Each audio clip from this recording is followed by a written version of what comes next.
Okay, we're also live streaming now.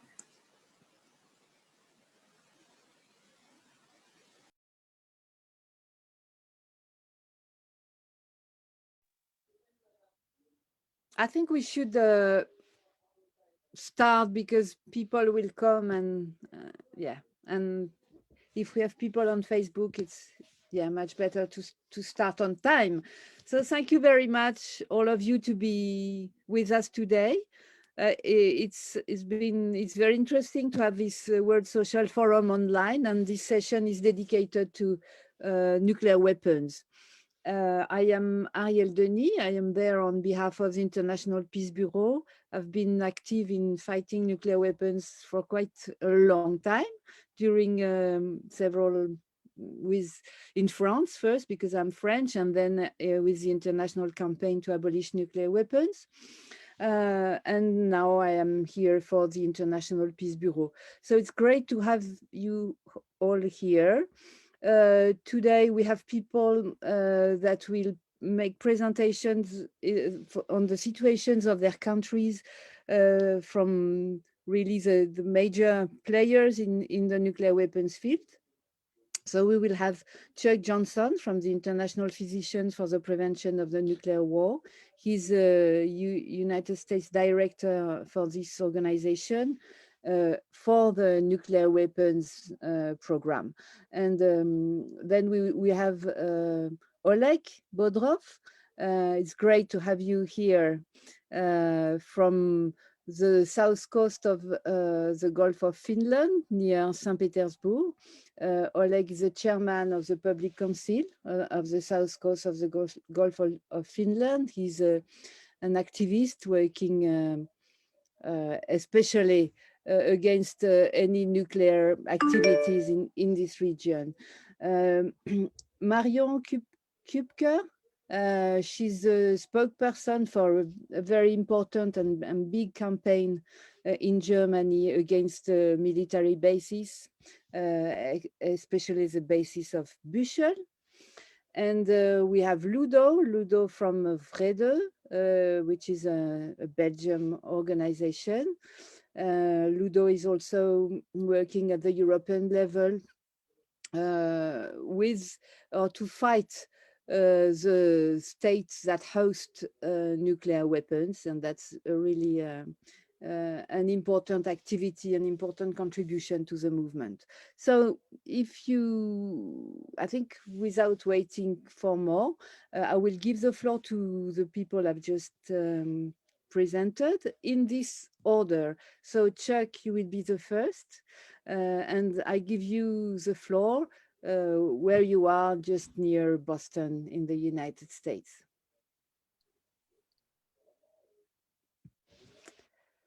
There we go. Wonderful. Yes, appreciate this opportunity. Actually, our international office is in Boston, and I am the International Nuclear Program Director. I'm also on the ICANN International Steering Group. But I am an American, and we've had some very dramatic events in the last several years, and especially this last month, to say the least. So my task is to describe the situation of nuclear weapons in the US and some of the projects that are being done in the US to oppose nuclear weapons, to promote abolition, and what can be improved with the new administration. The Biden agenda on nuclear weapons, there's been a great sigh of relief in the US and worldwide, and a very low bar to clear to improve on the extremely dangerous situation that Trump has led us into in so many different directions. But a very dramatic direction, of course, is with nuclear weapons. Biden's mandate is to undo as much of the Trump damage as possible and get back to the Obama position, and maybe to take advantage of additional opportunities for arms control progress. We'd love to see him go a lot further than that, of course. Most important, the New START 5-year extension. On Thursday, second day of the administration, they indicated they will sign it. the extension. President Putin has already indicated that he will also favor that extension. So we should meet the February 5th deadline for renewal, just barely. Yeah. This could possibly lead to new negotiations for further reductions, new classes of weapons, possibly some additional discussions that would include members of the P5 and China.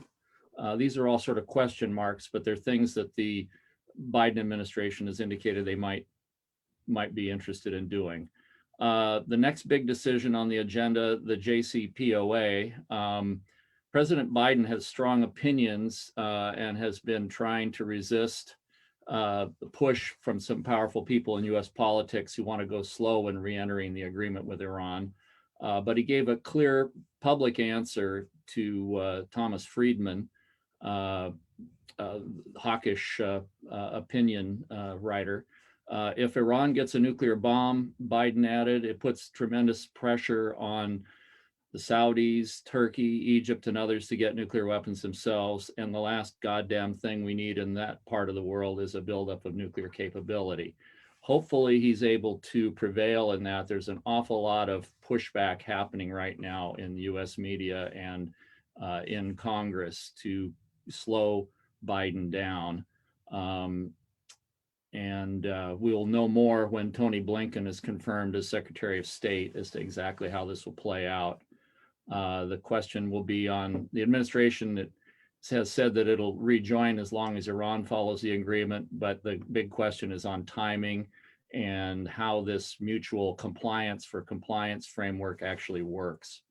The Open Skies Treaty, which Trump got out of, they've indicated they want to get back into that, which will be good for verification purposes. The INF Treaty is probably dead, but the issue of intermediate range missiles may come up in context of future discussions with Russia, possibly with China with regard to nuclear weapons and nuclear delivery systems. Korean diplomacy will be slower, not based on extravagant threats or promises, but will be a lower priority, at least initially, depending upon what North Korea does. Regarding the ongoing effort begun under the Obama administration and accelerated under Trump to create new nuclear warheads and modernize the existing arsenal and delivery systems, Biden is likely to take things back a notch. He will likely reduce some spending modestly, slow some programs, eliminate it's possible that he will eliminate the low yield weapons, which are destabilizing, and not fund or slow spending on new land-based missile. The angry talk in the U.S. Press about competition with Russia and China is being used as a smokescreen by weapons makers and their allies to keep the financial dollars going for weapons. And as an excuse for doing nothing. And North Korea and Iran are also part of that same effort by weapons makers to justify continued enormous spending. It's not clear when the Biden administration will have its next nuclear posture review, but it's likely in the works from the start. And the budgetary decisions they make will give us a clue as to what it might look like. They may reconsider 3 of the arms control issues that the Obama administration dodged in its 8 years in office, ending the sole authority of the president to start a nuclear war, which was an issue that obviously was staring us right in the face during the Trump administration. Establishing a policy of no first use of nuclear weapons. Biden has already said during the campaign that he views nuclear weapons as purely defensive, and some moderate Democrats in Congress have said that they support that position. And taking weapons off of hair trigger alert, which is an issue that would be part of follow-on discussions with Russia, probably on New Start. And some of the issues, and is related to the issue of land-based missiles, potentially, whether or not those might be eliminated. There's an effort among arms control people to try to eliminate land-based missiles. New language is likely to be to surround the administration's description of the TPNW, the Treaty on the Prohibition of Nuclear Weapons. Now that it's an actual treaty, as Thomas Countryman, who is now with the Arms Control Association, said last week, he previously served a role in the Obama administration as sort of a attack dog against the TPNW, but he said last week that it's diplomacy 101 to speak of the treaty and those who have joined in support with respect and courtesy and agree with its ultimate aim, sort of pat it on the head, but not overtly attack it, except of course in the context of talking with its allies at NATO and East Asian countries that have treaties that involve nuclear weapons. They would definitely be speaking out against it there. Let's see, our major obstacle in pursuing abolition remains the whole general belief in the US populace and certainly among our leadership in deterrence, nuclear deterrence.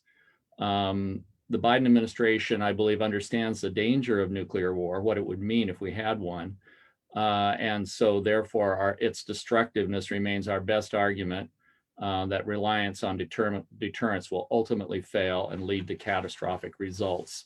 And we can't guarantee that norms that are set up by this administration will be followed by the next Trump-like administration. So abolition becomes an imperative. And I think that'll be an important argument. In terms of US campaigns, I want to briefly toot the horn of Back from the Brink effort, which is sort of a marriage of promoting abolition with arms control. It kind of rolls it all into one package. And I'll put in the link to that. It was started by Physicians for Social Responsibility, our American affiliate, and the Union of Concerned Scientists. And now there are over 100 groups nationwide in the United States supporting it. And they've been promoting local resolutions, which have been part of the ICANN Cities appeal as well, especially as it's evolved. As these resolutions have gone forward, they've become more and more explicitly supportive of the Treaty on the Prohibition of Nuclear Weapons.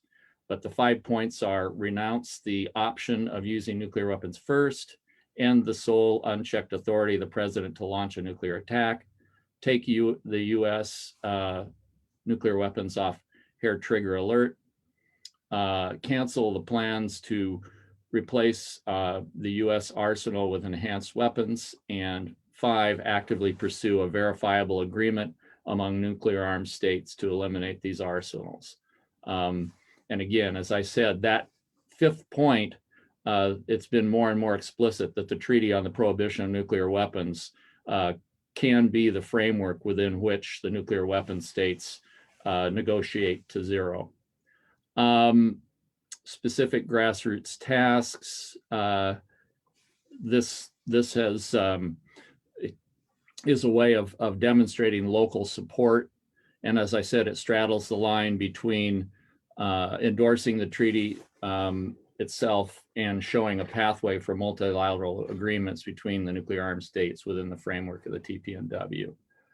Global Zero, which started in the about 12 years ago, has been promoting no first use primarily, and now is promoting that the concept of a new treaty with Russia going down to minimal deterrence level beyond New START.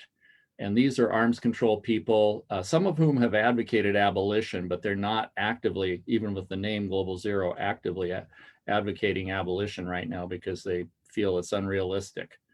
Then there's the Don't Bank on the Bomb effort that's international, but there's some effort at local levels on that, including a really important one happening in New York City, where there's a divestment resolution that has a lot of support behind it, but got derailed by the pandemic, and hopefully will be reviving soon and will be something that has real teeth in it, divesting pension money and other money from nuclear weapons makers. And of course, existing nuclear-free zone laws, some of which have been and resolutions which have been revived in recent years.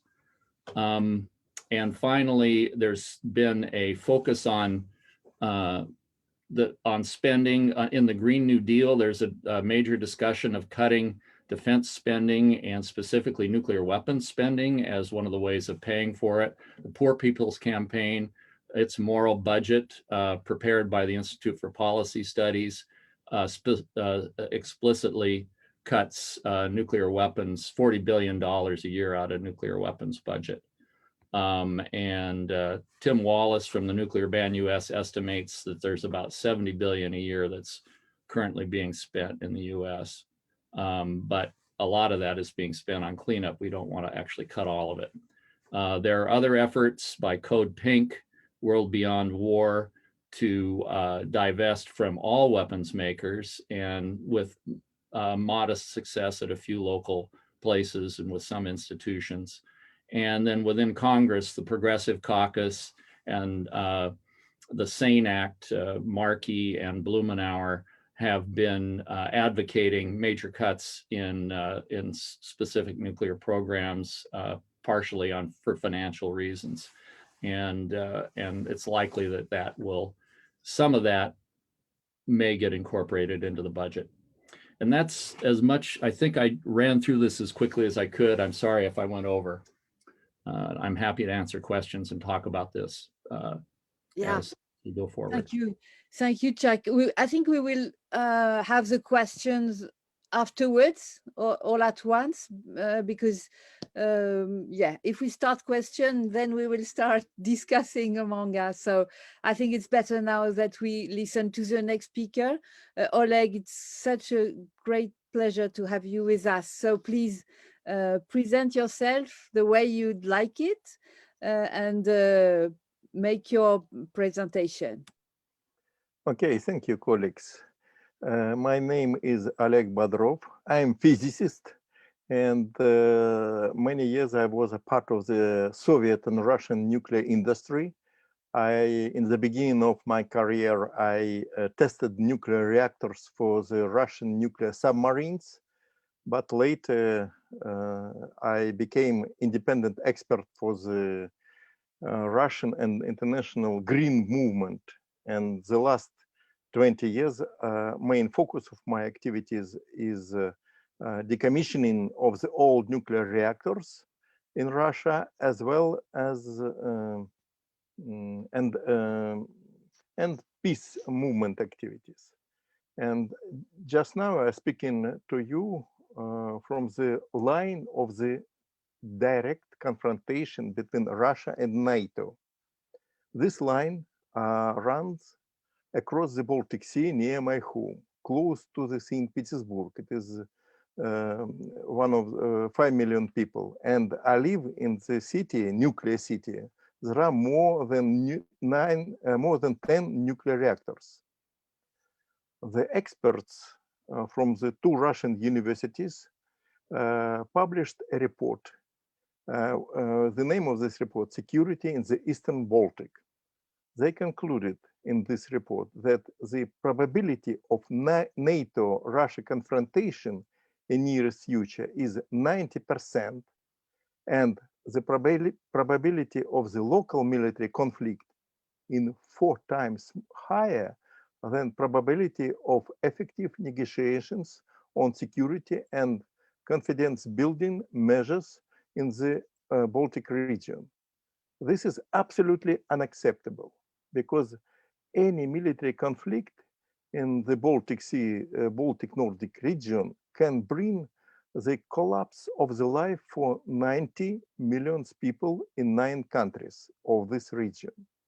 It is impossible to guarantee that more than 30 nuclear reactors of the nuclear power plants will not become a target in the conditions of spontaneously exchange of blows, even of not nuclear weapons. I would like to note some key facts related the use of military and peaceful nuclear technologies in Russia. First, Russia could be the first to use nuclear weapons. This is now its official doctrine adopted in last year. Second, the military foreign affairs of Russian Federation declared the prohibition of nuclear weapons is contrary to national interest of Russia. 3. The president of the Russian Federation demonstrated his psychological readiness to use nuclear weapons. He personally launched during a recent military exercise 4 transcontinental missiles from submarines, air, and ground-based facilities. Thus, top-level Russian politicians are ready to use nuclear weapons. Now, a few words about Russian civil society and its ability to influence to the politics of war and peace. First, there is no institutional movement for peace in Russia, but there are environmental and human rights organizations that are ready to support peace actions. Second, political party of President of Russia cultivate in the society the idea that Russia is surrounded by enemies and we need to arm ourselves and improve the military machine. 3. New law of foreign agent in Russia has just been adopted, and according to this law, not only non-governmental organizations, but also Russian citizens can be recognized as foreign agent in if their public statement do not coincide with the mainstream of the Russian politics.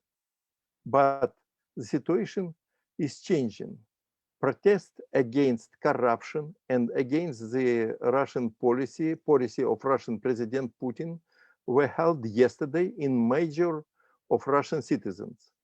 They were attended by hundreds of thousands of Russian citizens. And I think it is some good signal that we have some changes in Russia. I consulted with colleagues from non-governmental organizations, regional politics, businessmen, and other stakeholders. And it can be expected that in the coming months, the movement for peace will be created in the northwest part of the Russia. I believe that priorities for the near future for our activities in the northwest part of the Russia is, first, extension of START 3 treaty.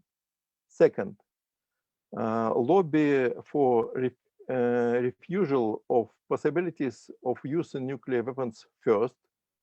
And 3, promotion of cross-border cooperation of the Russian NGO from the northwest part of the Russia with colleagues from the Baltic countries in the NATO countries in the Baltic region, and lobby transboundary cooperation and common peace protection strategy.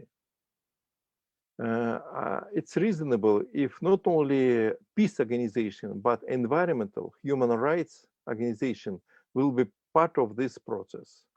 Thank you, colleagues. That's all. Thank you very much, Oleg. It's full of hope and we fully support you. And of course, we will see how we can be of any help in this building. And it will be interesting to discuss that further. Is Marion here? Yes, she's here. So Marion, can you please explain us what you are doing and what is the preparation that you are making about Büchel camp, and what is Büchel and what are these activities of the German peace movement? Okay, hello everybody. First of all, I'm staff member of the Fellowship of Reconciliation here in Germany on nuclear weapons, and also international coordinator of the DFGVK, which is the German Peace Society of War Resisters, and a spokesperson of the German campaign. Büchel is everywhere, nuclear weapons free now. And yeah, this campaign consists of 33 organizations here in Germany, and it's an umbrella organization already existing 25 years now. And basically here we are focusing on to get rid of the B-61 bomb, which is deployed here in Büchel on a German army military base. It's a US bomb. And so we are one of the 5 countries, like same situation in Belgium, Holland, Italy, and also Turkey, even it's a little bit different. So actually here we are not so much worried about, even though we want to get rid of them, the nuclear weapons, about this old Cold War nuclear bomb B-61, but we are very worried about, especially about the new B-61-12, which the United States is planning to produce. And as far as I know, it's a yield. It's a smaller nuclear weapon, which would be more likely to get used. So here in Germany, actually, that's all part under a NATO nuclear sharing agreement. So all these countries who have these bombs, these US bombs, they share in NATO the use. So we in the organization, in our campaign, we have basically 2 working groups. So one is about Büchel, the actions we are doing in Büchel.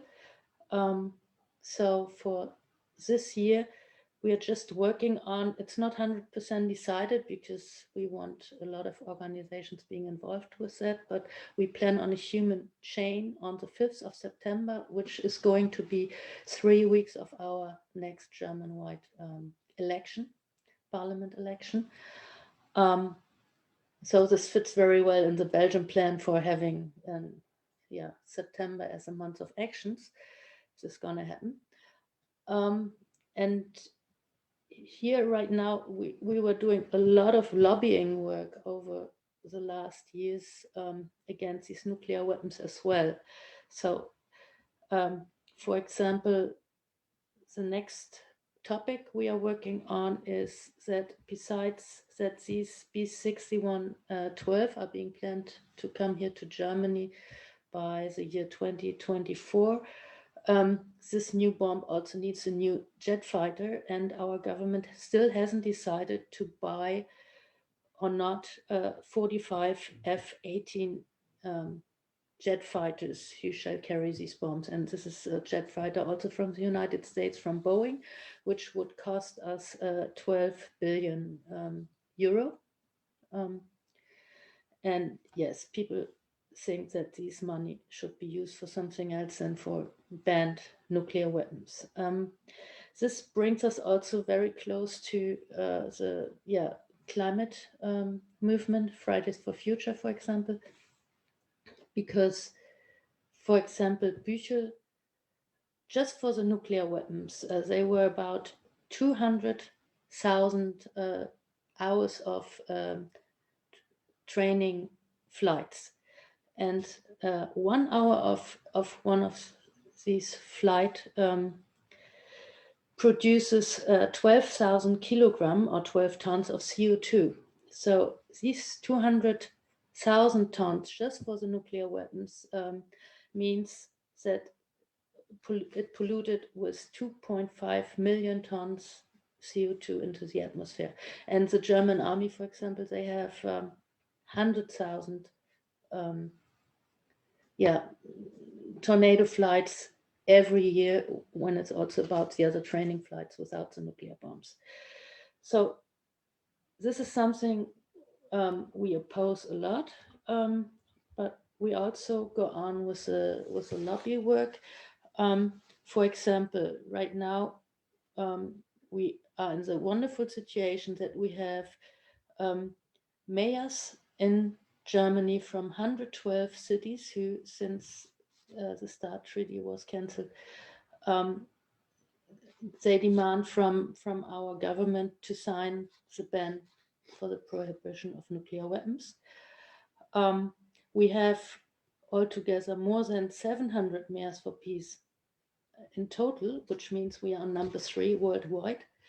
And we have already 550 parliamentarians from basically nearly all parties who signed the appeal to the government for the treaty to ban nuclear weapons. And this is something we are working on more to pressure our government for the next election, that they have to promise in a way, if they want to get elected, that they get rid of it. And the pressure, we also, this is the lobby work, but we also pressure with civil disobedience. Over the last years, we always had 20 weeks of actions, always beginning in spring and end at Hiroshima, Nagasaki days in summer, where groups were coming, peace groups from all over Germany, and did blockade actions or also go in actions onto the base.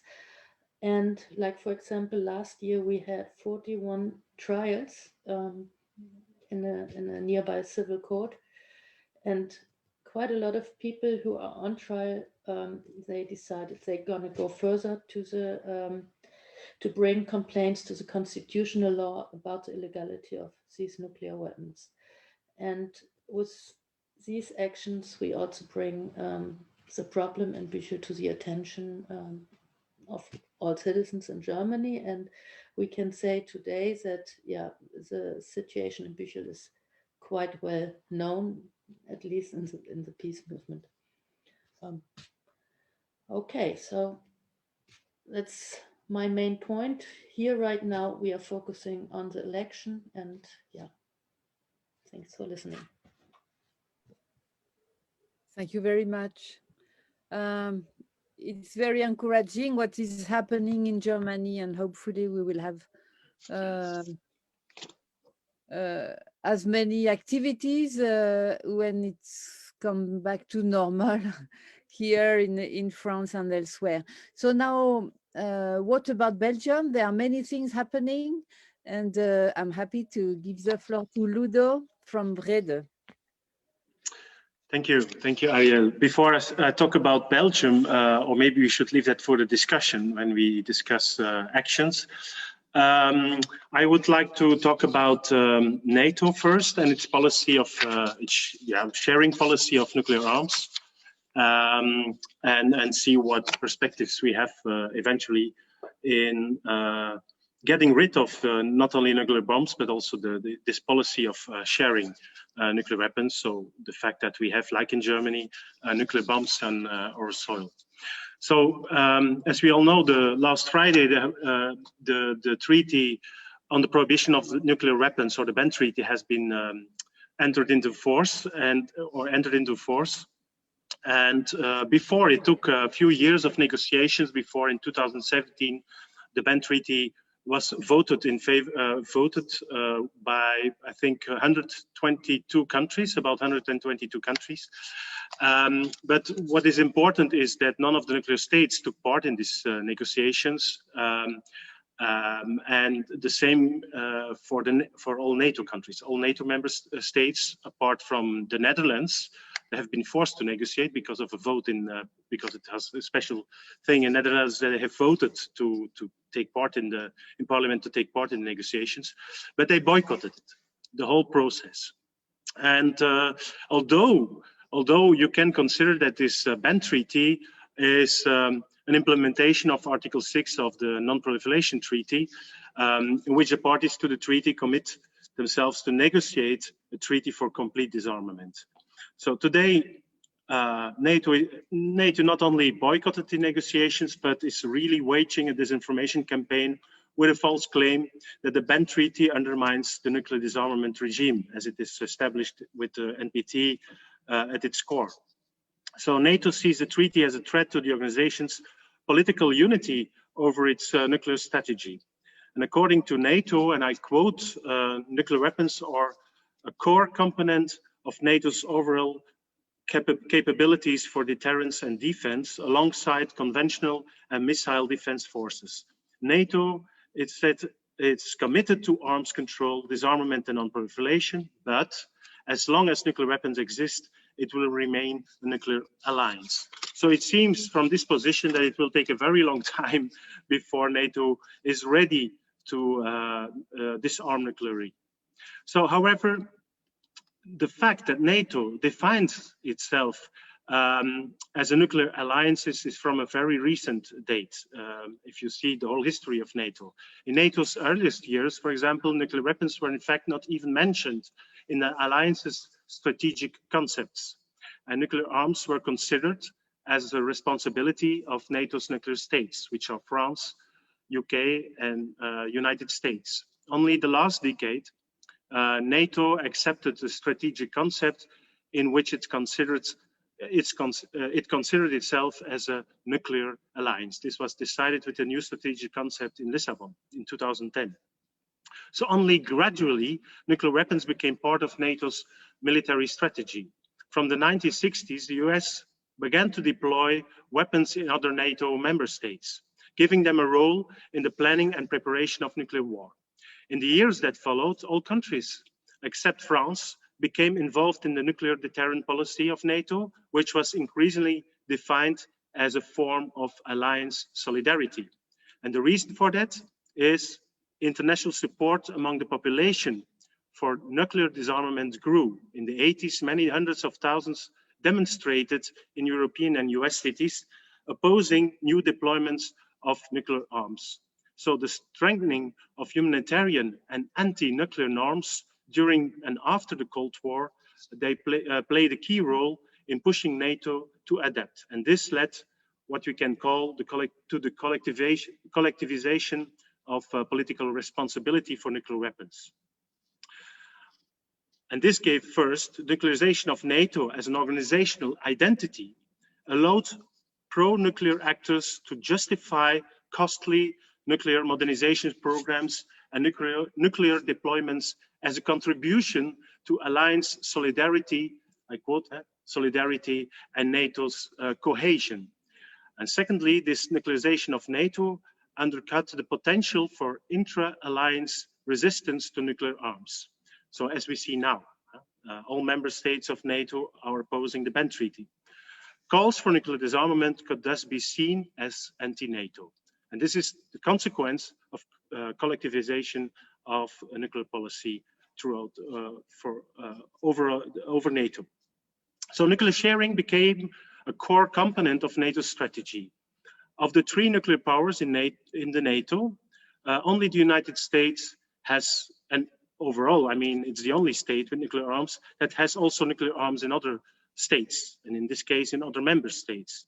These are Belgium, Germany, Italy, the Netherlands, and Turkey. Once there have been also US nuclear arms in Canada up to 1984, Greece until 2001, and the UK until 1992. So it means that there have been nuclear states in NATO with nuclear arms, US nuclear arms on their soil, and they nevertheless decided to get rid of them, or they have been retreated. So currently, this gives us also a perspective for the other countries now with nuclear arms on their territory. Currently, the US has about 150 tactical B-61 gravity bombs deployed in Europe. They have to be mounted into, and it is not in Turkey, but in the other countries, they have to be mounted into dual capable aircraft in wartime.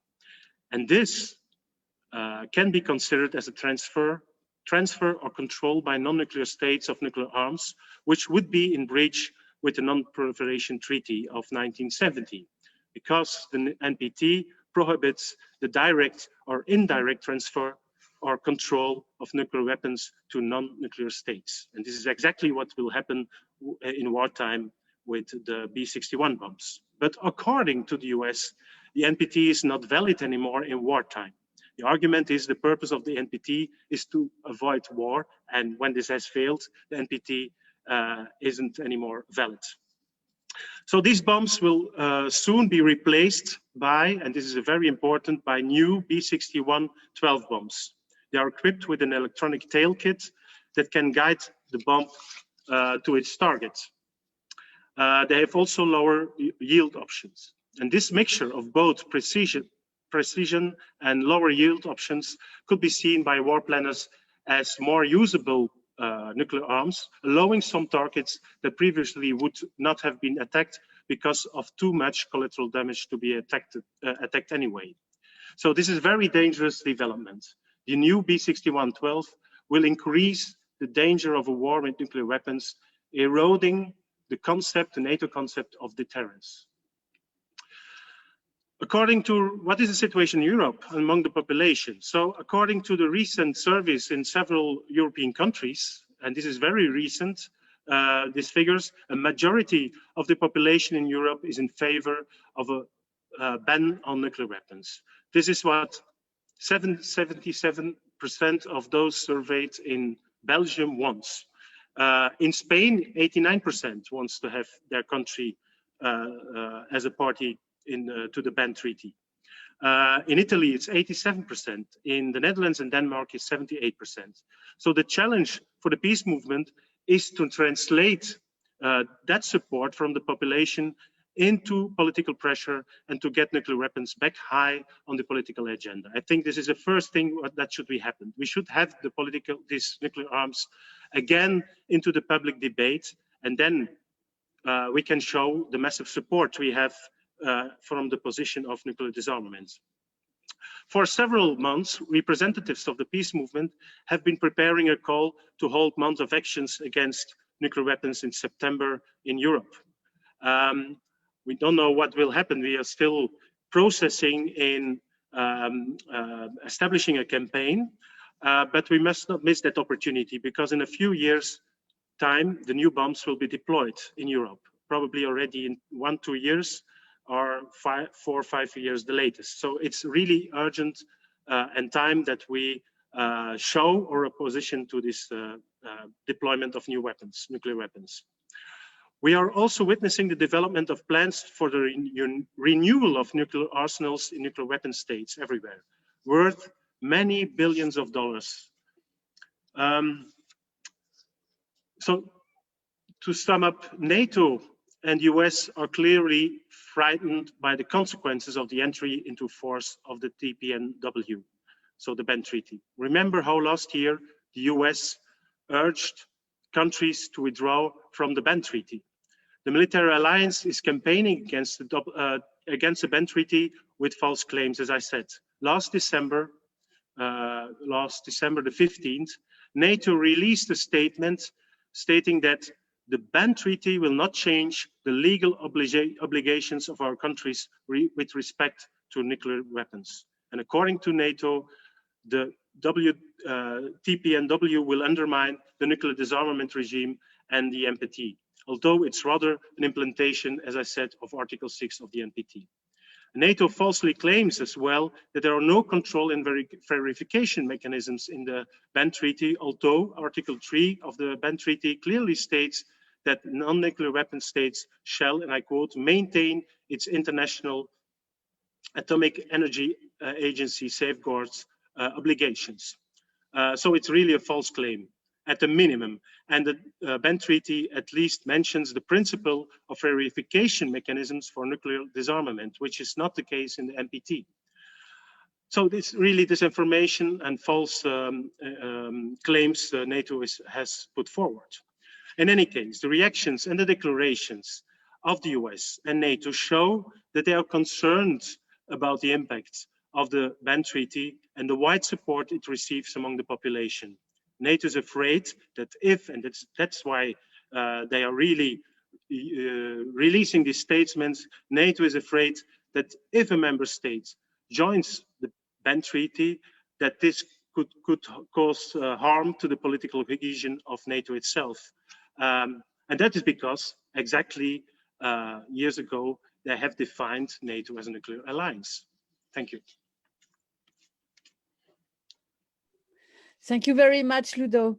So I had prepared something to describe a bit more about the Treaty on the Prohibition of Nuclear Weapons, but I think we have had, through all the speeches and the presentations, we have now a clear picture of what this treaty means and how important it is and how central now it is in our fight and in its own power to gather all the forces that are against nuclear weapons, to gather them into international organizations like the United Nations, but also the Red Cross movement, religious leaders and governments and civil society from all sorts of organizations, women, human rights, also environmental organizations, peace movements. This is the power of these treaties that has just entered into force, and it is really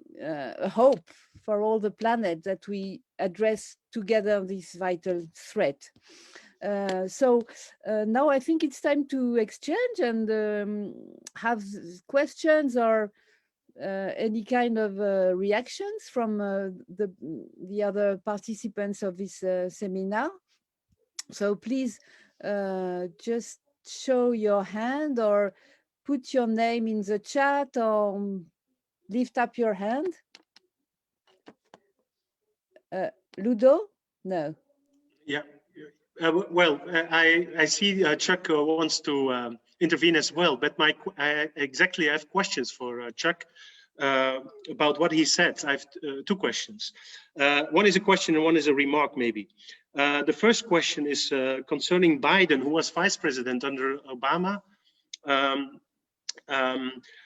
You gave a perspective that under Biden there would be maybe more work done on nuclear disarmament, although when I'm well informed, it's under Obama that the huge plan has been decided to renew the whole nuclear arsenal. I mean, worth 1,200 or more billions of dollars the coming 30 years. So how you see this? Will this plan be changed under Biden, or do you think it will just continue? And then I have a second question as well. Or remark. Why don't I go ahead and address that? I think, unfortunately, Obama made a horrendous error he gave a wonderful speech in Prague about wanting to abolish nuclear weapons. And then after the New START treaty was negotiated with Russia, he couldn't get it through the Senate. So he made a deal with the Republicans to completely renew the entire US arsenal, which was a horrible deal. And it's one of the reasons why former Defense Secretary Perry and others in Global Zero are now feeling like very depressed about the prospect of getting the United States to agree to abolition. But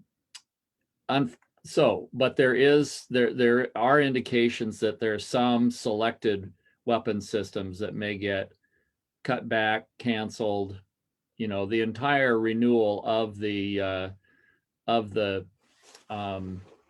our entire U.S. arsenal was an agreement between Obama and Republicans that are no longer even in the Senate at this point, and priorities need to be focused elsewhere. I don't feel that that's nearly as binding to Biden as it was to Obama, although the industry and the momentum behind all of that money going to these powerful interests remains, and that's really the biggest problem we've got in trying to stop this from happening. But there is a serious effort among some of the Democrats to cancel the new upgrade of the land-based missiles and maybe even move to getting rid of them altogether in negotiation with Russia. And there's a lot of concern about, as you mentioned, the low-yield weapons, and that was a huge mistake to do that, and some question of whether or not you can take that genie and put it back in the bottle or not. And then, of course, there are these policies that I talked about of sole authority of the president and no first use. Oleg just reported correctly that Russia's changed its position on first use. But again, that's something that, and again, these are norms. You know, this is the point I made, is that all these decisions can be made by this current president, but Trump showed us just how vulnerable norms are in the United States government, and how close we were to a dictatorship here, actually.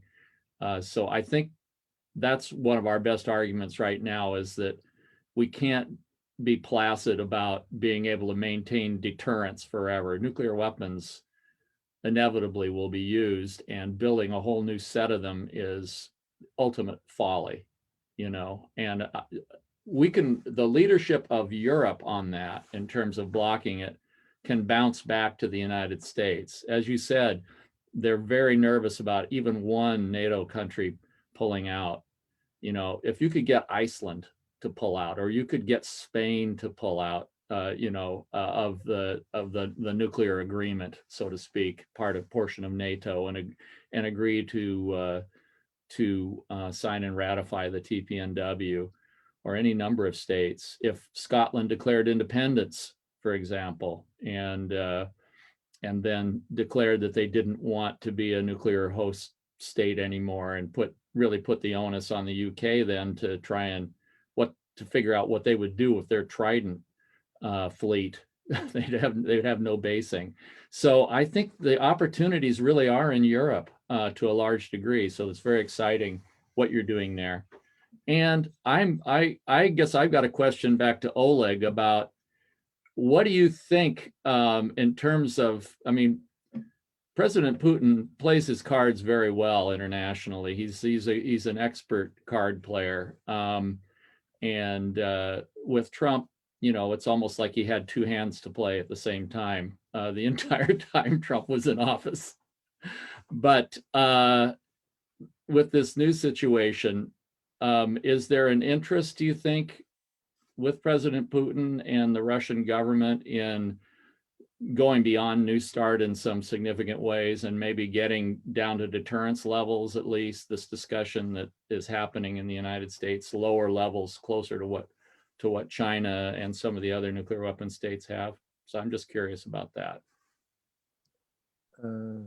Please, Oleg. Yes, thank you. Good question. I think just now we have a new political situation, because I said in the end of my presentation that 100,000 Russian people don't like the policy of the Russian president. I mean, inside of the Russia, but Putin use the nuclear safety problem like a step how to increase his personal role in this process.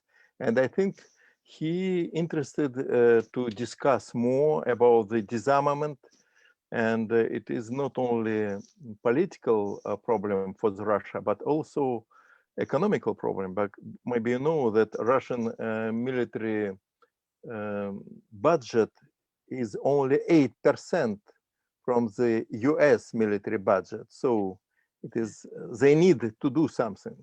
It is one aspect. At the same time, I'd like to say something news about the Russian policy for the promotion nuclear technology. Maybe you know that the Russian president declared that Russia, want to export so-called civil nuclear technologies to other countries. And they already have agreement with Finland, Egypt, Bangladesh, Uzbekistan, and other countries to construct 35 nuclear units.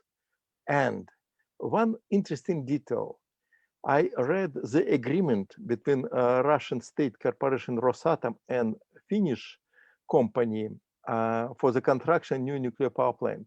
And they have special paragraph.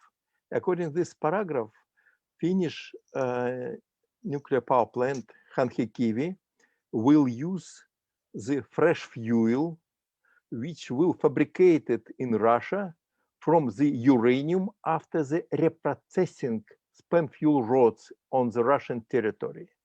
And we have only one place for the reprocessing in Ural region. And there are reprocess not only nuclear power plant for the reprocess not only spent fuel rods from the nuclear power plants, but also from the nuclear submarines. It's mean, what does it mean for the Finland? If Finland will buy the fresh fuel for the nuclear power plant, which they want to construct, they will support Russian military programs. And it's look like it is not visible. When I visit Finnish parliament and ask Finnish parliamentarians, do you know about these connections between civil and military nuclear industry? They said, no, we have no any, but it is Russian business. We want to buy something. So you see, President Putin supports this strategy. They gave money for the construction of nuclear power plant outside of the Russia, but it means that all electricity consumers of the Russian nuclear electricity in these countries will support Russian military program, but it will be not visible and not understandable for the politicians in these countries. So I think we need to discuss not only nuclear weapons, but also so-called civil nuclear industry and the role in the support of the military nuclear programs. Yes.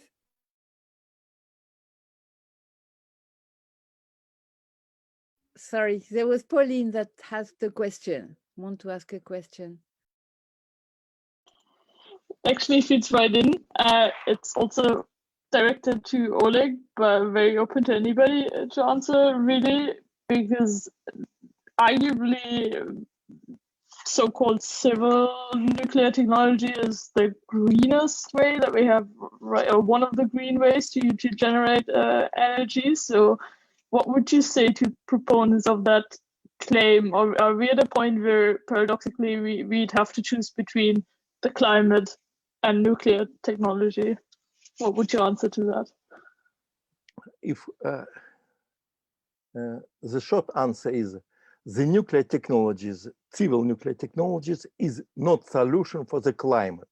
It is absolutely, and I need maybe time 30 minutes for the speaking about this, but maybe reasonable if we will speak in special roundtable discussion about this, but only short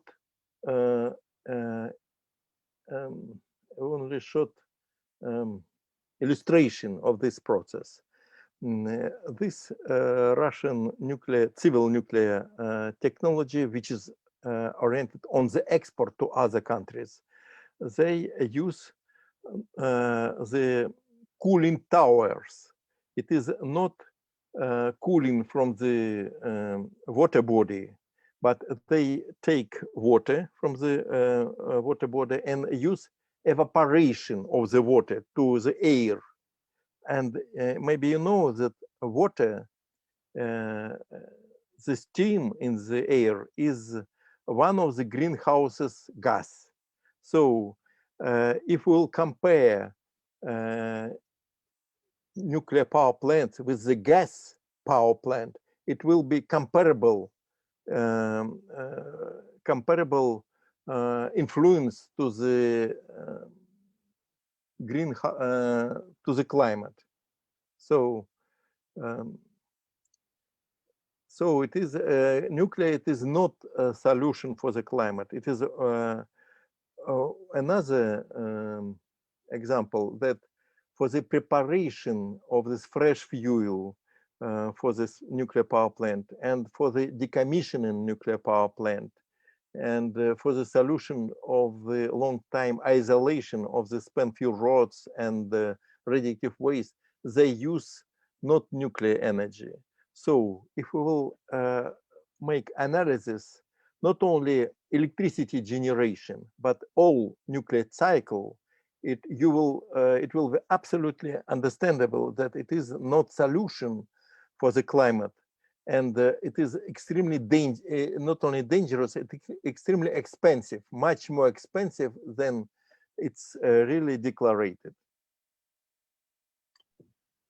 Yeah, I want to just jump in quickly on that. And that is, unfortunately, when we're talking about nuclear weapons, the TPNW, the Treaty on the Prohibition of Nuclear Weapons, in order to get support of additional countries, had to go along with the basic idea of the Nuclear Non-Proliferation Treaty that nuclear energy is a good, that is a right of all nations that are members of the NPT. And that was unfortunate, but it's being dealt with differently. But as Oleg shows, the two industries feed on one another. And then he also pointed out correctly, certainly in the West especially, we've seen the cost of nuclear energy and the ability to actually complete projects is lagging so terribly behind the need of replacing fossil fuels. It's a waste of money compared to the dropping cost of wind and solar. So to call nuclear power a green source of power is a total misnomer. It's dangerous in other ways, certainly, and it wastes valuable money and time we need to meet the climate crisis. So it's a negative all the way across the board. You can even close existing nuclear reactors, and with the money you save from that, replace that power. So I think in a few years it's going to be completely discredited as at least new nuclear. There'll be people hanging on to their old reactors and not wanting to close them for longer periods of time. But I think new nuclear is a non-starter as a climate solution completely. There was Ludo who wanted to ask a second question. So Ludo, please. Yeah, it was also for Chuck, something he said. I don't know if I misunderstood you, Chuck, but you said something like the Benn Treaty can't be the framework for nuclear disarmament because of the nuclear states. And you said it will be bilateral. Can you explain a little bit more, or can you go in deeper into that? Because in my view, I understand, I think I understand this argument, but at the same time, I think the Benn Treaty and bilateral negotiations should go hand in hand. So I think the Benn Treaty should be, like, let's say, an incentive for nuclear states to bilaterally discuss and negotiate disarmament under, let's say, the umbrella of the Benn Treaty. But I don't know if I well understood you. Yeah, I think maybe I wasn't speaking clearly. I was rushing through my notes since I was taking so much time. But we were saying, I was saying that this back from the brink effort says that point number 5, which I posted in the chat, of pursue a verifiable agreement among nuclear armed states to eliminate their nuclear arsenals. They in their webpage indicate, and it's definitely true as you say, negotiations can take place under Article 4 provisions in the treaty. So countries could sign the treaty and then, kind of work out agreements to join it,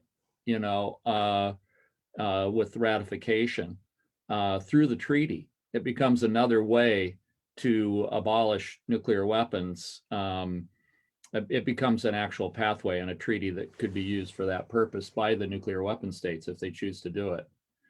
And as you were saying, it is totally in concert with the NPT, because it's basically trying to enact what was supposedly a requirement under Article 6, but a vague requirement, with no time frame.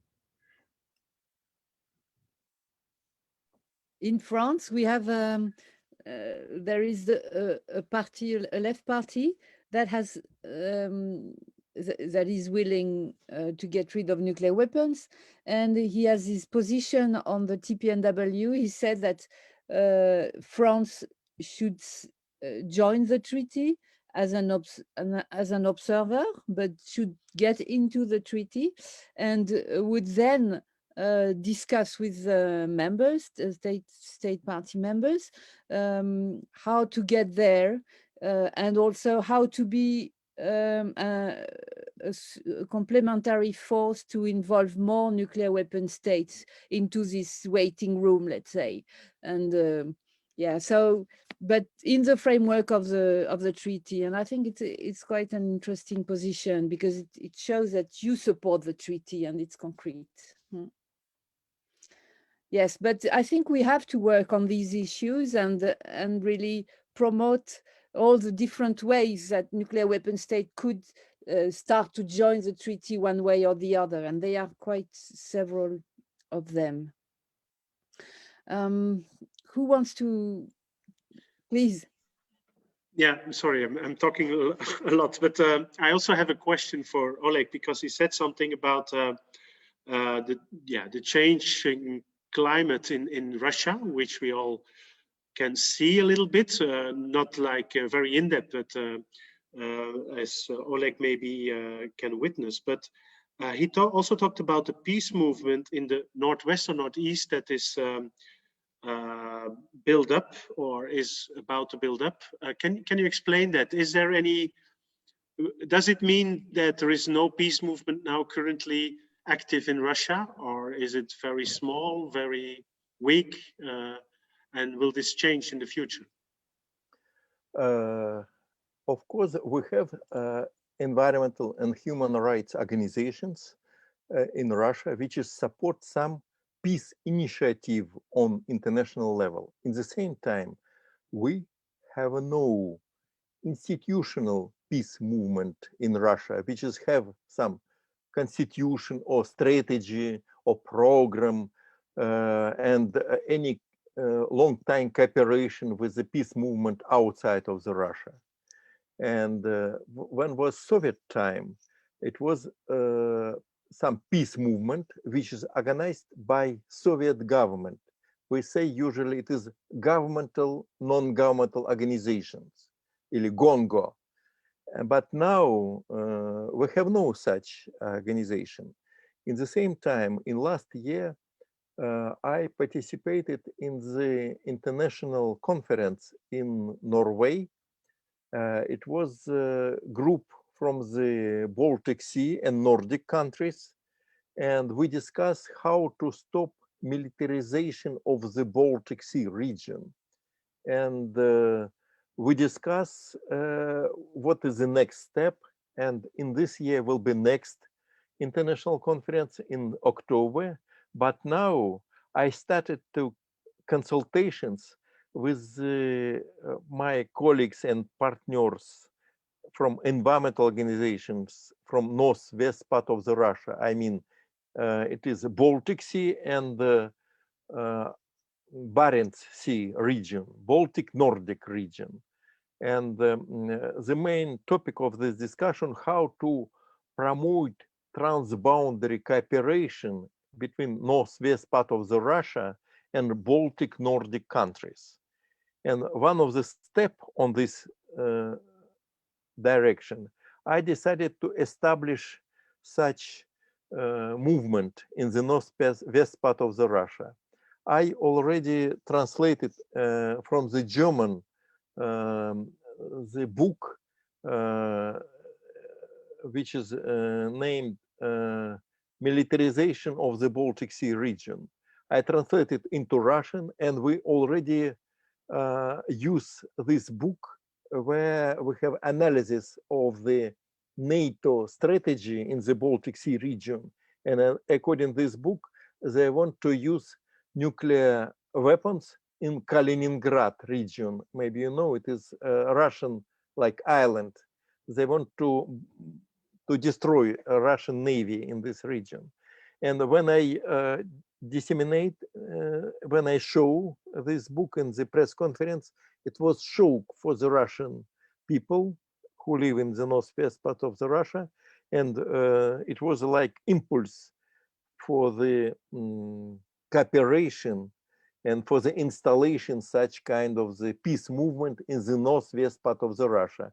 Maybe next step will be not northwest part of the Russia, But now we have such strategy, and my plan is in nearest 2 months to establish such association or peace movement in our region. It will be St. Petersburg, Murmansk region, and our partner will be non-governmental organizations and peace movement organizations from Finland, Sweden, Norway.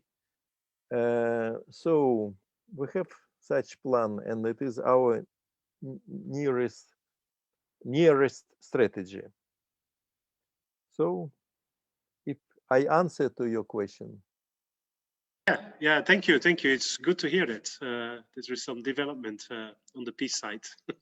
And of course, we will present not only our organization, but also the information basis. Why did we have such strategy, and reasonable if will be, it's very important for the Russia now, because maybe you know, in Russia, the Russian president, how say, he is like only one person who provide decision-making process. We have total centralization of the power in Moscow, in Kremlin, and in Putin. But the idea is to destroy this monopoly of decision-making process. We want to involve the residents and regional politicians and regional stakeholders to establish some organization and activities and present our position, because we live on the line of confrontation between NATO and Russia. We have a much more motivation to act against militarization and nuclearization of our region. This is, we have two ideas, two motivation to do it. Thank you. Thank you very much, Oleg. It's great. There was a question asked, I think, from Chuck to Marion, and maybe Marion, you can make some comments about it, because yeah, elections in Germany are important for every country in Europe and I guess elsewhere. Okay.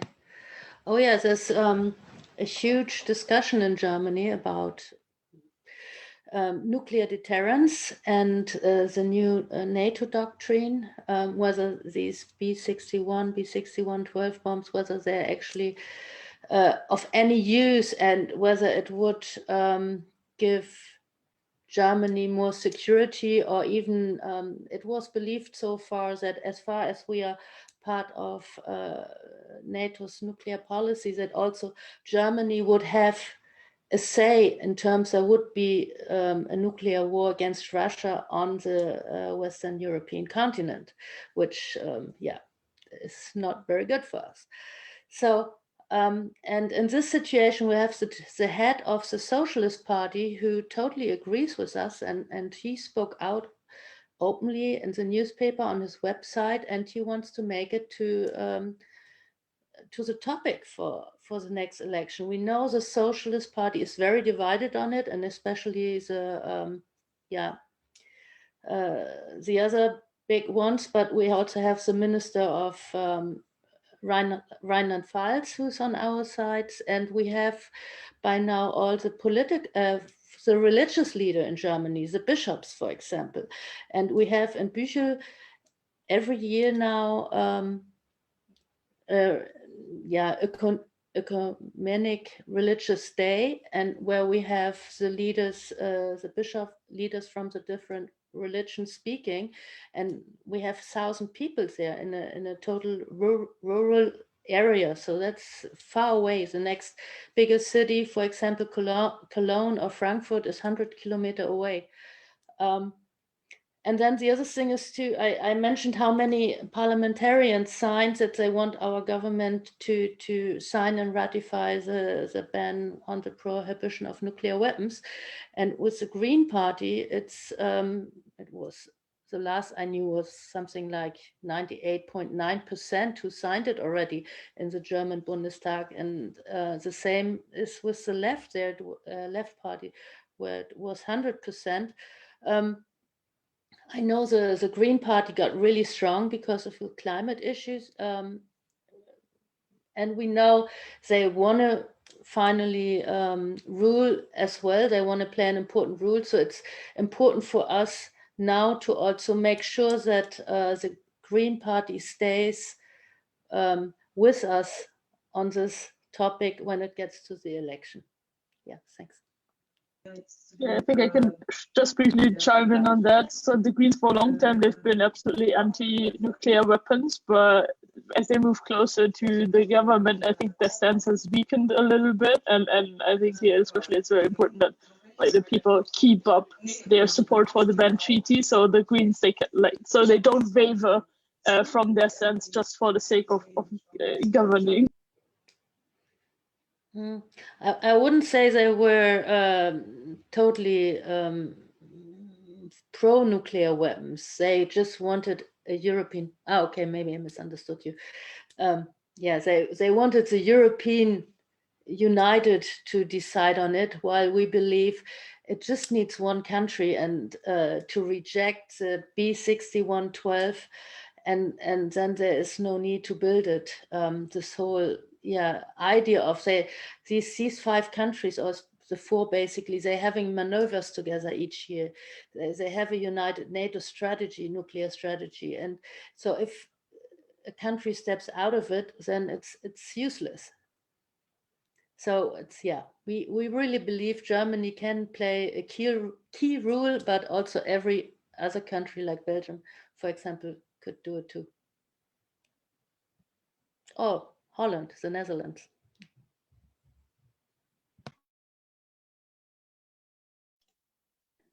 Rosanne, would you like, because we can see that you are here, so Yes. if you would like to say a word, it would be great on the Netherlands, because many things are happening in the Netherlands up to the level of parliament. I don't know if that's all very positive. We have elections as well, 17th of March. And Netherlands also has put the pledge. You can hear me? Can you hear me? Yeah? The ICANN pledge. Yeah? The ICANN pledge has been sent to Dutch parliamentarians to see if they will sign it. And we will publish the results a week before the election and have an advertisement campaign, and as well as asking them to support the treaty.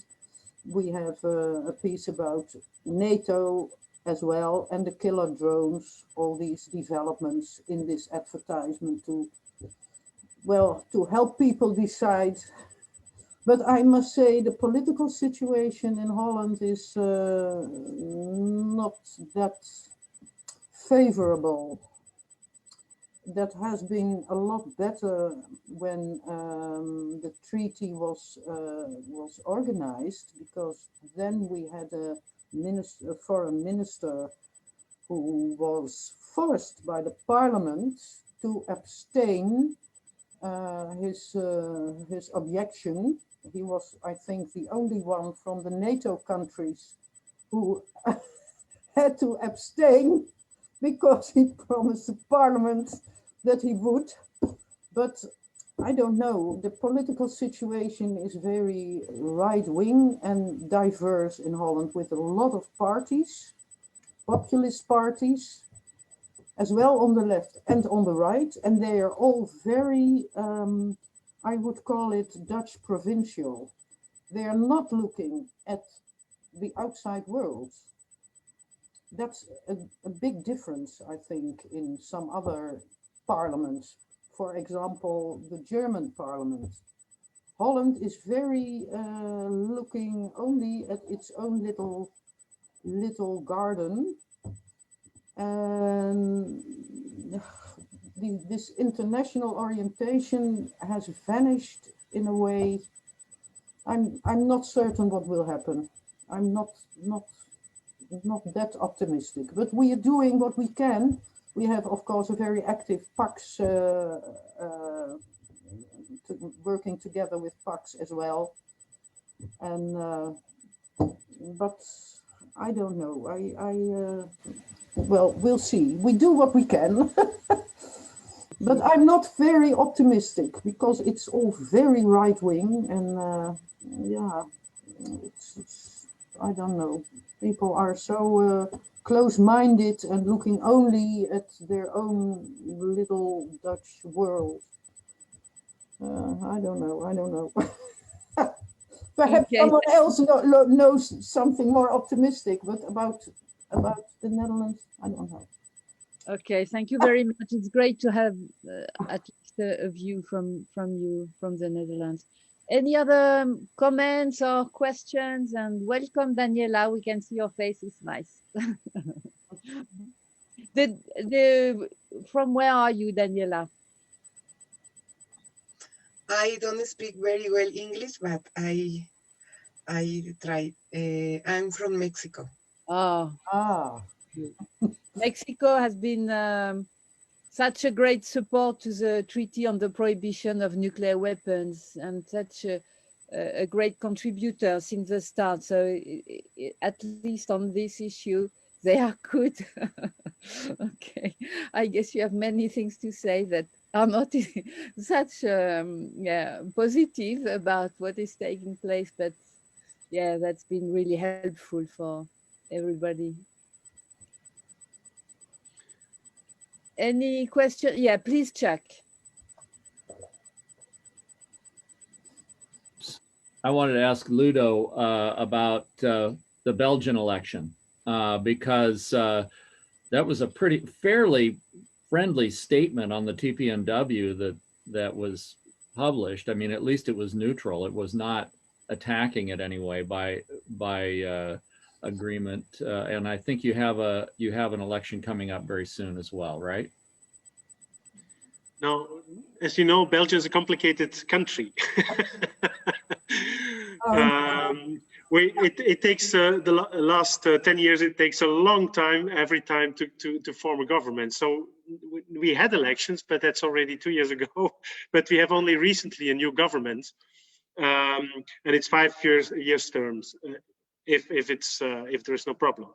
But what seemed to be a little bit encouraging was that in the governmental agreement. So maybe first, the government is constituted by a lot of parties. There is the Greens in it, the Social Democrats, also the Liberal Party and the Christian Democrats. And the nuclear arms apparently were, as a discussion, really blocking among these parties to agree to have an agreement in this governmental agreement. So the sentence we have now is something like that the government will examine if the ban treaty can contribute to the nuclear disarmament regime generally. So this is let's say it's a small open door for signing on it. Although last year, so a few months later in December, there was the vote in the General Assembly of the United Nations on the ban treaty. And so this resolution was about welcoming the ban treaty and also encouraging the countries to accede to the ban treaty and or to join the ban treaty. And Belgium voted against it. So this created a huge discussion inside the government. It's not openly done, but I know from the parliamentarians we are in touch, and now they are really there are strong discussions on that. So they now decline to really openly have this discussion outside. They refer to the next review conference, to the NPT, where Belgium says we want to do our utmost to advance this agenda of nuclear disarmament.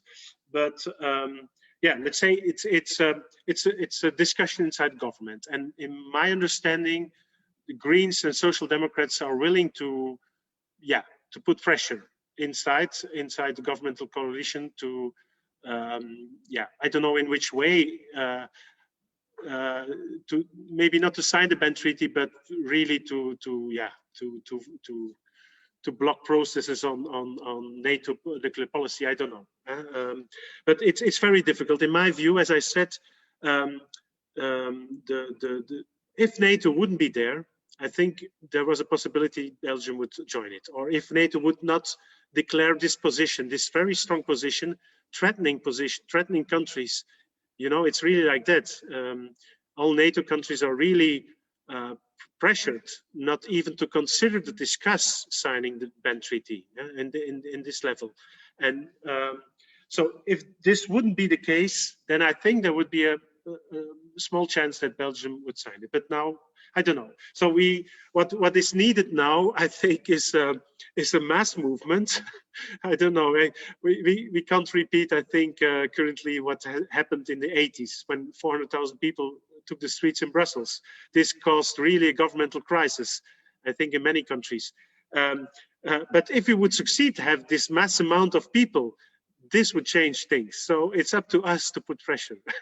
I just don't know how to have this massive amount of people in the streets, but hopefully we can build something that can pressure the government from the street. So, yeah. Okay. Pauline, please.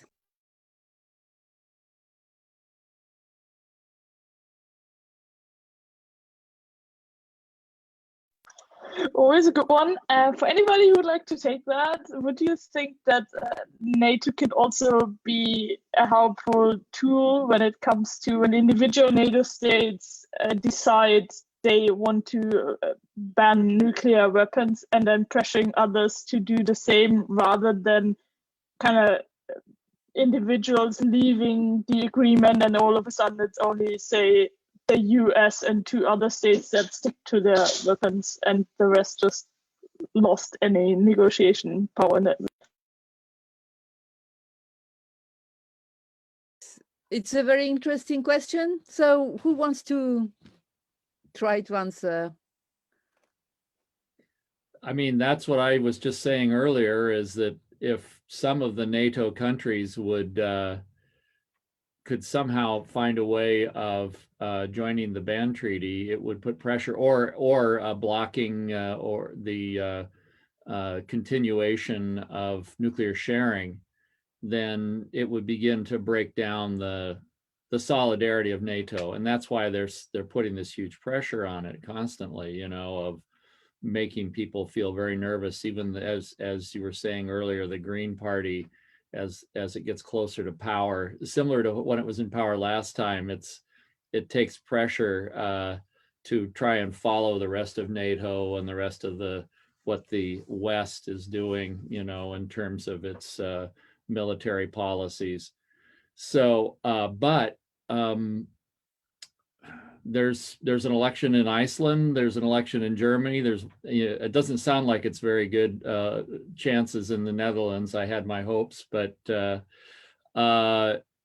you know, there were elections in Spain. We actually thought we had some great chances there, but then it all fell down over the Catalan separatist issue and the inability to form a government. Because they had an agreement originally with the socialists, and then the party of the left there that disintegrated after that, but they had gotten the socialists to agree to join the treaty as part of their platform, but they never could form a government. And now the socialists have backed off. But that's another country we're going to continue to work with. It's one we're working with because our vice president for Latin America, Carlos Umania, spends a lot of time in Spain. He's from Costa Rica, and he knows a lot of people there. He's actually going to be doing some of his focus in the next couple of years in Spain, because we see that as potentially a really key country that could maybe flip. I think they have what was it? It's in the high 80% that want to join the treaty and want to abolish nuclear weapons. Really, it's only the government and the norm of NATO and not wanting to break with their European colleagues and the Americans that's blocking it. Yeah, maybe to add to that what Chuck said, as I said before, I think it's not the first time that NATO countries banned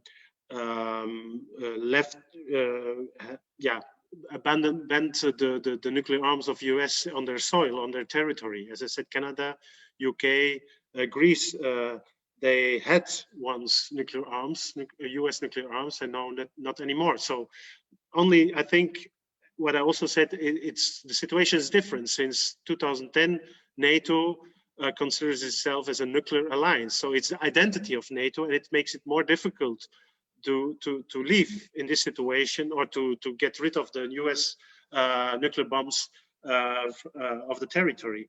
But in my view, what should happen, and it may be depending on the elections, you know, I don't know how the Social Democrats will do, because they seem to really want to open the debate, or they opened already the debate on the nuclear sharing policy. And so I don't know if they, what are their perspectives in becoming part of the government with substantial weight in government, electoral weight. But if this would be the case, I think this could be an opportunity over the borders to have contacts among these parties, like the governmental parties, Greens and Social Democrats in Belgium, for example, and the Social Democrats in Germany, to discuss this issue, and maybe, you know, that could lead up to a common initiative by some states, you know, because one individual state will be afraid of the United States. But if the Netherlands, Germany, maybe Italy and Belgium would really put this forward as an issue inside NATO, that they don't want these nuclear arms anymore on their territory, this could have more chance that in middle term or long term, this can happen. You know, this is something I think which is much needed, that these countries should more cooperate if the parties in these governments, or some of the parties in these governments, are willing for or striving for a nuclear disarmament. And this is for me the challenge, I think, in the coming years. But I don't know.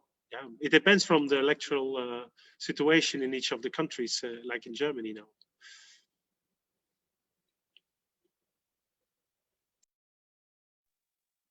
Marion, because Marion, there is also some question to you on the chat.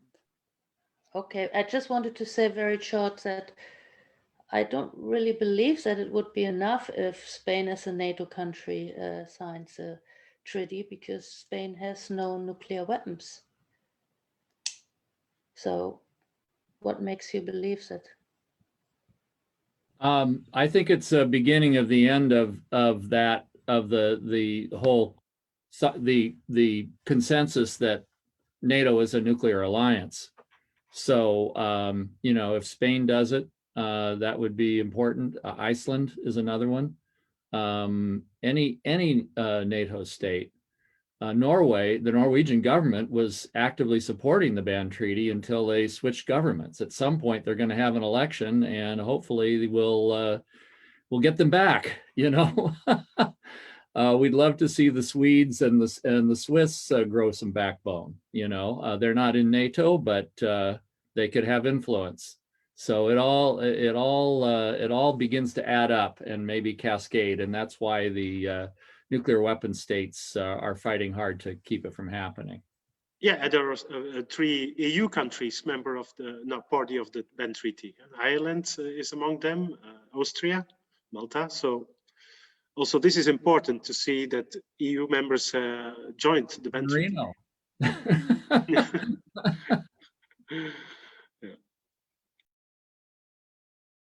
We'll take it. We'll take San Marino, Liechtenstein, and Andorra as well. You know, it all. Yeah. The nuclear sharing is something that is more symbolic than really operative, but it ties the country to more nuclear weapons and to the NATO policy. But in fact, it's the same for all the countries members of NATO and of the nuclear platform of NATO. So I think it would be, if one of them would get into the treaty, whether they have or not nuclear weapons, it's really a game changer. It would really destroy all their, and they are really scared about that. Indeed. So who wants to make a comment or say something? Please, Chuck. I just have one. I put a link in the side there. I see there are some other ones here that probably a good idea for all of us to grab all these links and see what we've sent to one another. But we had a webinar the day before the TPNW entered into force with International Committee for the Red Cross, World Medical Association, World Federation of Public Health Associations, International Council of Nurses, and the International Federation of Medical Student Associations. And we've formed a kind of an ongoing coalition with all of those groups. And it was unique for us to have ICRC join us, because they generally kind of do their own thing and stand apart there. But they were there too. We issued a joint statement, and we're planning on continuing to do that during the NPT and through the first meeting of states parties. And then, as I said, the British Medical Association endorsed the TPNW the next day on the day it entered into force and announced it. So I think not just IPPNW affiliates, but other health organizations are ones that you could maybe reach out to, and we're going to be encouraging our IPPNW affiliates to try and develop better links with these existing institutions. Some of them are more conservative at the national level. They're harder to get involved, but if you do get them involved, then that can be a good voice. Yeah, it's really amazing to see the power of this treaty, because more and more you can see forces getting into it and saying, well, now we believe it's gonna come. We can think about a world without nuclear weapons, and that's really extremely encouraging. And that's great that the Red Cross with you could endorse this so openly. Yeah. Okay, so any other comments or? No, maybe just, what you said, Arielle, is true. It's maybe not even the Berne Treaty itself, but the fact that it opened lots of debate, that it came inside the political debate again, that it put forward again the issue of nuclear arms. This already is a very good, is an impact of it. And I think this is important. So it opened, you see it also when I opened my mails now these last weeks, it's all about the Berne Treaty. Maybe because I'm of course part of the circle, but you cannot miss it almost, even when the mainstream press is still neglecting it in some way, in Belgium at least. But more and more you see that it's like a kind of a movement that is created, and it gives quite a good impulse to the whole discussion on it. It's true.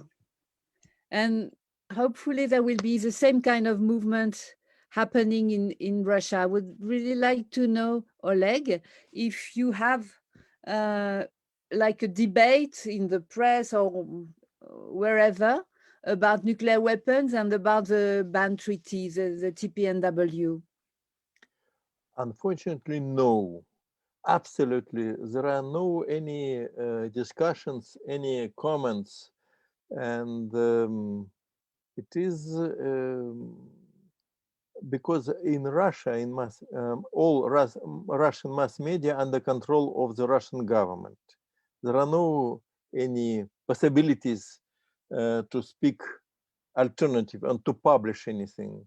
And moreover, just now Russian parliament adopted new law, and according to this law, it is much more strong governmental control under the not only mass media but some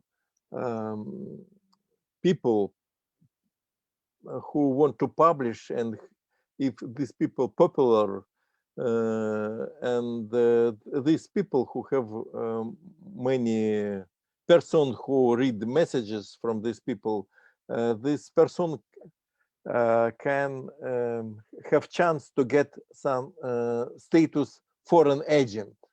If you speak something which is not follow the mainstream of the Russian policy, it is terrible. But in the same time, I'd like to say we have a very strong anti-Putin movement now, and maybe it will start like in Belarus. Maybe you know what happened in Belarus. We have in the beginning a very similar process. It would be nice if the president and his political party will learn these lessons.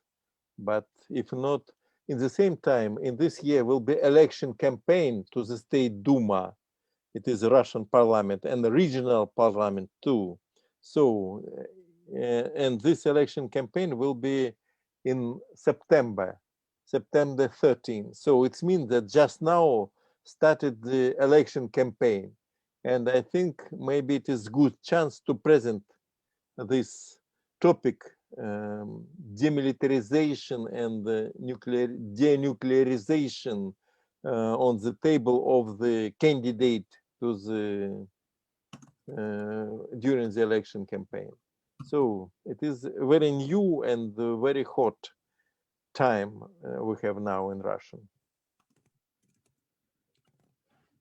So there is Chuck and Pauline. So quick question on the, and I just linked in the ban monitor, which indicates where different countries are in terms of their position on the Treaty on the Prohibition of Nuclear Weapons and what their status is with regard to nuclear weapons generally. But it noted that there are two countries, and one of them was Armenia, and I'm blanking on what the other one was, that have treaties, military treaties with Russia that have taken a position against the ban treaty. But there are a number of other neighboring states that have not. In fact, Kazakhstan joined it, signed and ratified. And Kazakhstan has a testing facility for missiles that it still has, an agreement with Russia to allow missiles, some of which are nuclear capable, although they weren't last year, the ones that were tested there.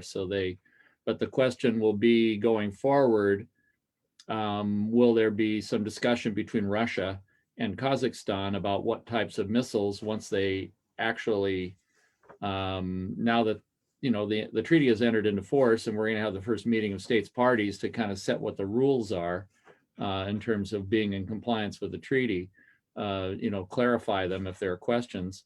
But the question will be, will Russia insist on trying to do things like testing nuclear capable missiles in Kazakhstan, or create maybe some difficulties there, or will they take the general position of being in low profile, which they have done in the past in terms of not being overtly opposing it? What do you think? Very good question. And I'd like to say that Russia many years want to involve Kazakhstan to the nuclear country. Maybe you know that Kazakhstan #1 in our planet for the uranium mining now. And Russia many years push Kazakhstan to construct new nuclear power plants or to establish special fresh fuel bank for the nuclear power plants. And they have too many ideas, but the top managers, Nazarbayev, it is president of Kazakhstan, want to use his status. He is popular politicians not only in Kazakhstan but in Russia too, and he act like independent president, and I like it very much, and it is good signals for the other countries from the Soviet Union to use his possibilities. But Armenia have very special position in this topic, because Armenia, it is a very small country. In the same time, they have no any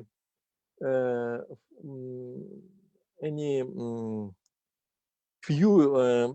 They about more than 50% they produce energy from the nuclear power plant, and this nuclear power plant, it is Soviet time, and they received the fresh fuel from Russia, so they very depend, and Kazakhstan have very different possibilities. So it is economical motivation to follow in the Russian mainstream policy, I mean Armenia, but Kazakhstan, it is very different situation.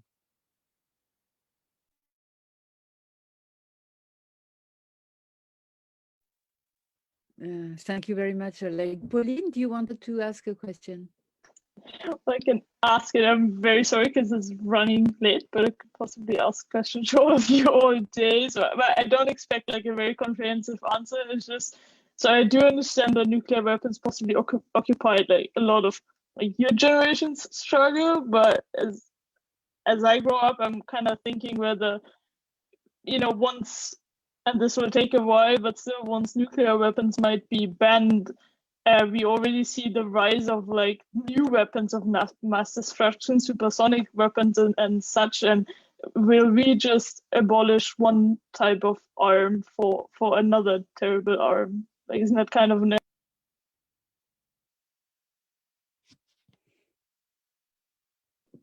Okay, who wants Somebody want to talk about autonomous weapons? That seems to be the next thing that people are working on, is killer robots, the nickname for that, but yeah, you're right. There's all of these, the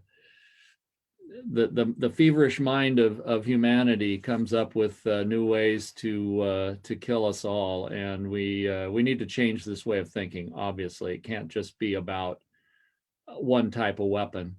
Nuclear weapons can do it quickly and do it horribly, but it's the whole mentality that takes us there that has to change. Yeah, I think, concerning nuclear arms, of course, there's new developments like the hypersonic weapons you talked about, but also the what they call the small nukes that are seen as kind of deployable, as Trump said, nuclear arms that can be used, and not only for deterrence. So what I want to say is that it's a dangerous development, but at the same time it undermines the whole concept of mutual assured destruction. It's like the deterrence policy, because this is the argument used, for example, last year in the discussion of a resolution to sign the ban treaty by pro-NATO parties, saying that, yeah, we need these nuclear arms because they kept peace inside Europe. There was this deterrence policy. But if these new weapons are developed, then it will be impossible to use weapons, these kind of weapons as deterrence. Then an attack is possible. With hypersonic weapons, you have not the time to react. So it's also an opportunity to say your argument isn't valid anymore. It's not about deterrence anymore. These weapons can be used, and so we have to get rid of them, very simply. Okay, I think Roseanne, you have a question. No, I don't have a question, but I would like to agree with Ludo, his remark a couple of minutes ago about the working on the bottom-up support. I think changes can only come now from bottom-up, because the political situation is so enmeshed with all kinds of interests, military, economic. It's a different situation than 30, 40 years ago. And change can only come if we indeed are able to organize, to work together with other protest groups like this social forum is a wonderful opportunity to see how broad the peace movement and the subjects related to disarmament and peace are. So I think that really is important. And I would also like to, because I was a bit somber and pessimistic about Holland, but I would like to say that the treaty is, the fact that it is in effect now is indeed a very stimulant thing in the discussions for us, for everybody who has worked so long for this kind of thing. So that's all I want to say. Before I give you the floor, Marion, I'd just like to mention that we've been here a group from so many different nationalities, and we see that the peace movement is raising up and the nuclear disarmament movement is really developing those days. And I would like to invite you all to come into the process of the preparation of the Barcelona Congress of the International Peace Bureau and many other organizations that will meet in October, next October in Barcelona.